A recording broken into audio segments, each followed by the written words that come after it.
Hello viewers, আমরা hotel থেকে fresh হয়ে সাজুগুজু করে বেরিয়ে গেছি শান্তিনিকেতনে।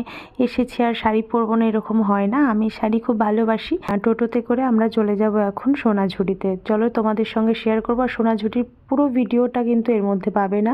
কি কি কিনলাম আরও যাবতীয় জিনিসপত্রও দেখাবো ছোট ছোট করে। প্রত্যেকটা ভিডিও তোমাদেরকে দেখতে হবে কিন্তু।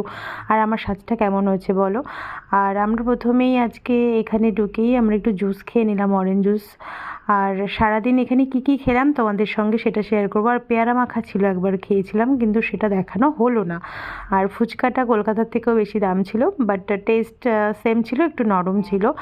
আর রাবড়ি দই অনেক ভিডিওতে দেখেছি সবাই খায়, তো রাবড়িটা টেস্ট করেছি, আর রাবড়িটা খুব মিষ্টি লেগেছে, আমার অতটা ভালো লাগেনি। তো আমাদের সন্ধে হয়ে গেছিলো, আর সোনাঝুরির মধ্যে একটা হোটেল ছিল। আমি শুধু কফি খেলাম কারণ আমার ভেজ ডে ছিল, আর ও চাউমিন খেয়ে নিল। আর এইভাবে আমাদের খাওয়া দাওয়ার পর্ব শেষ হলো। টাটা।